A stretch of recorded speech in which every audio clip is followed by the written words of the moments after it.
What's going on, guys? Welcome back to the channel. We recently learned about the horrible drought you guys have going on in the UK currently, and unfortunately you've been dealing with a lot of wildfires, and quite a few people in the comments section of that video were mentioning a devastating fire that took place in, I believe it's called Stourbridge in the West Midlands area. And that's what we're going to be checking out today, guys. I don't really know much about it, but supposedly it was close to 20 homes are now gone, along with, I think, just as many businesses. And so, obviously, this is a huge deal. We're in Stourbridge, where at 1:30 yesterday afternoon, a fire swept through these homes, destroying everything inside. Many had to wait hours to learn what was left of what they all possessed. And when the answers came, it was often too much to bear. It became an inferno and it just didn't stop. It's just a total disaster. Oh my goodness, that was completely gone. I can totally feel for people in this situation. My mom and stepdad and my little brother, when he was pretty little, I was already moved out at the time, but their house burnt, and it's awful because it's special things that you can never get back. You know? It's more than just a building. Pictures and just, And you were seeing what we were seeing there, like it was just, everything's just gone except for just the brick structure itself. And that's just, oh man, that's like one of the most horrible things to happen to someone, man. I feel for you guys. Our hearts go out to anyone who has been affected by not only this fire, but any of the other wildfires going on, because it's, you know, it is just one of the worst things that could happen. It's not only your house, but like Lindsay says, you know, all these personal things, personal photos and just things. It's just stuff, but at the same time, you know, it's memories. The fire took hold with incredible speed. Oh my goodness. Firefighters say it's one of the worst incidents they've ever dealt with. Fast. That was really fast. In Stourbridge admits crews don't have the resources they need. Fires have also been raging across the Midlands. In Stoke, 2 are arrested for arson, with 6 homes on one road wiped out in Birmingham. Why would you? My mum passed away last year, and she loved that house. All her memories, and we can't get. And someone did it on purpose? No pictures or anything. Well, 19 houses and their contents have been completely destroyed, and 18 damaged by the horrifying fire here in Stourbridge. Okay, so it was 18 other houses that were damaged, 19 that are completely gone. Honestly, that's even worse than I was thinking going into this, because I was thinking, well, it was like roughly 20 houses that were affected in some way, and then I was thinking it was 20 businesses, but it's actually 40 homes roughly, close to it, affected in a really bad way. Started yesterday, the hottest day of the year so far.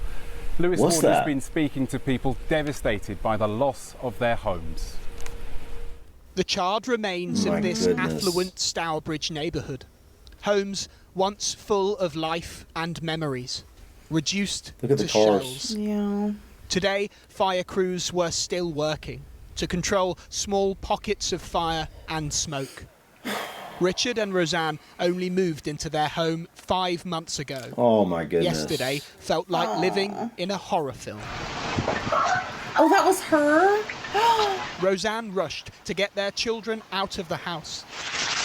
Oh my goodness. Within 60 seconds, the entire garden was alight. Thankfully, no one was hurt there. Yeah. And they had just moved on. I'm just looking, Rose. Oh. I was really scared, but I know at the same time I needed to be brave for my kids. The conservatory, there's no conservatory. The front room, there's no door. There's there's nothing. The only thing that's still in that front room is the radiator. So the sofa, the TV, everything's gone. It's just empty. It looks like it was nothing. Was it? Yeah, it's just, the windows are all broken. The ceilings collapsed. How have your kids been today? Goodness, man. So my daughter, she keeps thinking the fire's going to come and get her. My son, he said he only managed to save one of his Lego. So he asked his nan last night, Nanny, can I keep this toothbrush because I've lost everything. So yeah, that was quite heartbreaking to hear. But they're okay. That's really sad. At the nearby golf course, residents gathered. now joined together by more than a postcode. Loxie and Robin Williams have lost the home they shared for 26 years. Bricks and mortar burned, memories now missing. It's completely burnt down. We've lost it completely. It's just cinder. And you think about the things you've lost as well. That's the most important thing. It's all the sentimentality. You know, photos. It's your life. Have you been able to see much of it, or? We can't get there. We can't get there. You can't get there. It's all shut down. For now, they'll stay with their daughter. Well, I'm glad they've got somewhere to go. That literally, when I heard her speak on this, I could just feel the pain there. And like, how did it say how long they had lived there? 26 years, I believe she said. And it's just like, I felt that in my stomach, because I can just imagine you've lived there for like, you know, decades, and you probably raised your kids there. They have kids, obviously. You're talking about her daughter, they're about to stay with her. And it's like, all those memories that you built in that place. And it's not just the building itself. Again, it's like, you know, like every corner you have a memory there, and now it's just all gone. And on top of that, this happened so fast, you know, they weren't able to get the pictures and anything out of there. And so like literally their life is just forever changed because of this. And it's just, I just can't even imagine just how horrible that is. I mean, you've gone through a little bit of that when you were a kid. Like there's so many, you've talked about this in the past, there's so many pictures and home videos that you no longer have because of the fire you went through. Yeah. And I mean, I wasn't living at home, but a lot of my stuff was still there because I was only like 19, 20. Right. So yeah, a lot of pictures and stuff, mementos are gone too. Videos, maybe your grandparents, stuff like that, just gone. And I'm sure they had the same type of stuff, you know. One question I have, guys, is, you know, I don't know anything about the way homeowners insurance works in the UK. Is it like something that you have to have? Is it very likely they have that? Because obviously, like if you have a mortgage here, you're going to have homeowner insurance. But after you pay off a mortgage, not everyone actually keeps homeowners insurance. Yeah. So, you know, it makes me wonder, you know, like, are they going to be able to rebuild through funds from home, you know, through insurance, or are they going to have to come up with funds on their own? They cling on to what little they've got left. No, that's... We're telling people to leave them open. For others, even that certainty is missing. Some still don't know whether the homes they've spent years building are even still standing. I mean, they didn't even know at the time. You made your house your whole life. You work hard for your house, for your family, and it's really upsetting. Do you think your house is okay? I hope so, finger crossed. That'd be awful not knowing. That's what I'm saying, Is he going to stand? All right, I don't know, that's fine. Well, such is the confusion about exactly what people should do and where they should go. A rumour spread about a meeting for residents here at the golf club at midday, only for hundreds of people to arrive, just for the golf course to say no such meeting would be taking place and they should leave. I'm fuming. We're wasting our time. We were expecting a meeting with the Chief Fire Officer of the West Midlands to tell us about the state of affair of our road. I feel like that's Initially, fair. Some were allowed back to get essential medication and grab items they hold dear. Obviously our own house was of some concern, but in particular an elderly neighbour in her 90s who was desperate to get back and needed to get back for medication, and also her daughter who died recently.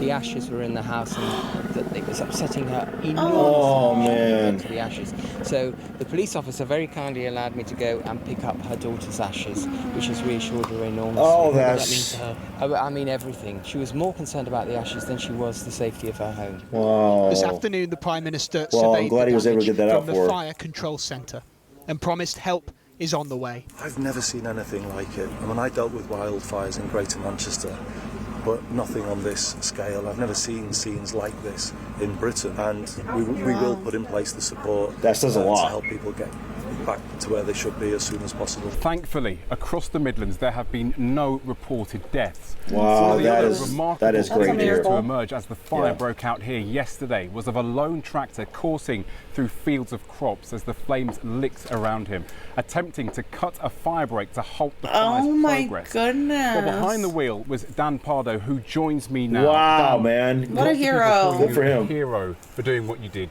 yesterday. Just take us through that moment. What was going through your head? I'm going to correct you. It wasn't me in the tractor, but I was with them. I was using a water bowser to try and put fire breaks in as well. But there was 6 other tractors there, all of them trying to create these fire breaks to stop the fire from spreading towards Hagley and the next village over that way. But you've been a farmer all your life.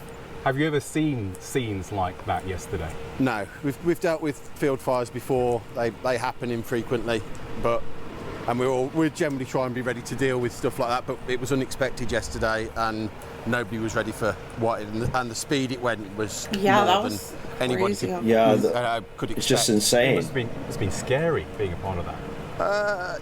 Didn't really think about that. Just got on and tried to deal with what we could do and try and protect the community around here. I mean, you see how dry these fields look. I mean, there's no way that's not going to spread quickly. Coming out, look at that. Yeah, I mean that's crazy. You know, like that was genius though to think of that and leap into action. Yeah, thankfully we've never been around a wildfire. You know, knock on wood. It'd be a very scary situation. Yeah, it would. Got on and tried to deal with what we could do and try and protect the community around here and try and protect homes and stop it from spreading even further. Earlier this afternoon, Simon Toohill from West Midlands Fire Service gave an update on the state of the fire here. At around about 1:30 yesterday, West Midlands Fire Service was alerted to a significant grass fire at Stourbridge Golf Course. At the height of this multi-agency response, more than 100 firefighters, 30 fire appliances and 11 specialist teams were in attendance. Wow. Supported by our neighbouring fire and rescue services and national resources. The fire spread rapidly and has affected 38 domestic properties. Of these, sadly, 19 have been fully destroyed and a further 18 have sustained damage. The incident covered an area of approximately 500 acres. The cause of the fire is not yet known. Specialist fire investigators are working hard to establish the circumstances of the incident. So while I am reporting that the fire is under control, you are right, there are a number of hotspots throughout the scene. That's why we've still got a large volume of crew here. I think currently what are we looking at down here? Fire engines Is here. that was that the golf course they were talking about? Here over the coming days, making sure we dampen down those hotspots. Well, this incident here in Stourbridge was one of a number of fires that crews have been dealing with, over the last few days. Let's take a look at what they've been up against. The Stourbridge fire was first reported at 1:30 yesterday. Are they all afternoon, fires? And in the following 24 hours, our firefighters have dealt with blazes at homes and in fields right across the region. One of the major fires was in Stoke-on-Trent, where a number of homes were devastated and 11 people were treated by paramedics. Oh my goodness. While on Cannock Chase, 8 crews went to Marquise Drive last night, and the fire there caused a campsite to be evacuated. And in Birmingham, a row of houses on Gorleston Road were severely damaged by a fire which took hold, ripping through gardens too. Around 50 people were evacuated from their homes. Oh my goodness, guys. I had no idea that it was like in such a general, it seems like a relatively small area to have like a crazy amount of fires going on. So, and other places had like actual houses devastated just like here. I wonder how these are all starting. Like, is it spontaneous or is it people like trying to grill or you gotta wonder intentionally starting up? Because like, I mean, do fires fires get started by lightning and whatnot, but I don't think that's what's going on here. It doesn't seem like there's no storms going on during this period of time. It's dry, and so it's like it seems like it's all happening from people doing certain things, whether it's grilling or, unfortunately, some intentional. It seems like, maybe which is smoking and looking at a cigarette. Yeah, who knows? But like, that's crazy to have that many fires so close together.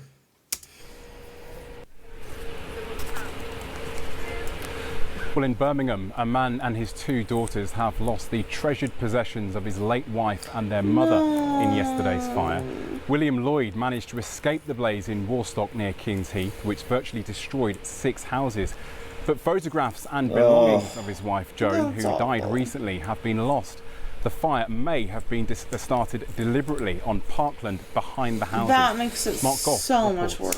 I just want to say, like, that's so infuriating. If someone starts a fire on purpose and it ends up devastating people's lives through losing their homes, losing their possessions, whatever, I mean, those people, I don't even know what the punishment should be for something like that. It should be far beyond simple arson. That's all I can say. Yeah, I mean, you literally could have killed people. Could have, yes. Thankfully, you didn't, right? Granted, it's just, just stuff, but still, like, purposefully setting a fire, not knowing what the outcome is going to be. There's different levels to stuff, and losing the photos and home videos of people that are now gone. Those are the top echelon of stuff, if you will. You know what I mean? Yeah. And obviously, the home itself. That's yeah. Anyway, yeah. They're all but destroyed. Roofs burned to the rafters. 6 houses were at the centre of last night's firestorm in Gorleston Road in Warstock in Birmingham. And it was still burning this lunchtime, 19 hours after the fire started. And it's thought it may have been started deliberately on parkland behind the houses. The flames advanced through the tinder-dry grass, then the wind changed direction and blew the flames to the houses. Carol and Rachel's mum and dad lived here. Dad escaped thanks to the firefighters, but inside, treasured possessions of their mum, who recently died. It's horrible. Our mum passed away last year and she loved that house, all her memories. We hadn't moved anything as of yet. All her memories, and we can't get at them now. No pictures or anything. Well, in Stoke-on-Trent, 2 people have been arrested today on suspicion of arson after a grass fire in the Golden Hill area spread quickly, damaging 4 homes. 6 firefighters who battled the container blaze were taken to hospital. Charlotte Cross has been speaking to those whose homes have been affected.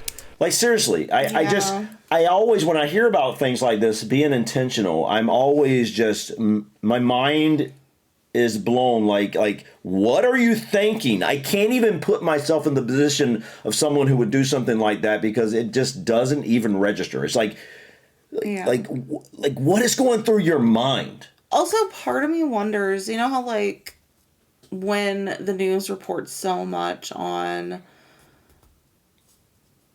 something like a serial killer or something like that, how it sparks kind of like copycat things. Yeah. I wonder if stuff like this can also do that, because when you're constantly hearing about, somebody started this, and then, Yeah, because some people, they want attention, but you gotta wonder, if you're not turning yourself in, then you're not getting that attention. So what is it? Is it you think you're gonna get attention with friends that won't turn you in? I don't know. Or there is something to that. There's the copycat thing, but I have no idea in this situation. It's the morning after, and the scale of the devastation is only now becoming clear. After a fire began in the fields behind these homes and took hold within minutes. We were literally inside, and then it's pitch black, and then as soon as you come out, there's a fire, it's caught out face the house, and then literally within 10 minutes, it's caught up all these houses. I'm heartbroken. For people we know, people we see every day, and they've had their lives turned around in split seconds. Donations from the community to help those affected have been overwhelming. Businesses, mums, dads, anybody wanting to give clothes, food or anything, just to help these people who've got nothing on the back, kind of thing. The generosity is amazing. That's good. We dropped off this morning, and to see the room of donations, it was out of this world kind of thing, considering that was just a few hours. Back at the scene, firefighters continued to tackle the smouldering wreckage of the homes here throughout the day. Kudos to them, actually. They've been working all night since yesterday evening. And the positive thing is that nobody's harmed. And that's the most important thing. But still, somebody has lost their in a house, which is a lifetime thing, you know, and we are supporting them. It happened in moments and took with it a lifetime of memories, leaving behind a community in shock and wondering how it can rebuild from the ashes. Well, just before we go, Lewis Warner joins me now. Lewis, you've been here all day. What is the latest in Stourbridge? Well, in the last hour, we've heard that firefighters are still actively out on the golf course here behind us, damping down several small fires that started just today, so their efforts are still ongoing. Of course, the barriers and the cordons still in place, and the police here are being pretty strict with it. We heard one woman come up, ask earlier if she could go and check in on her cat, and she was told no, she was turned away.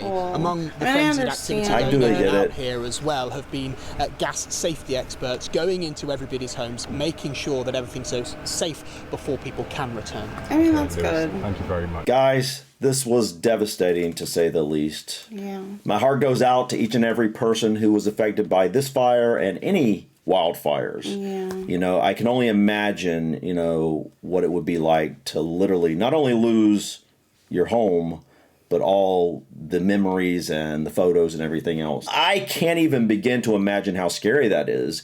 If you're at home or, you know, like you're out and about even, and then you go back to your neighborhood and the police won't let you in. They say there's been a massive fire, and you literally have a cat you want to check on. You're wondering about everything.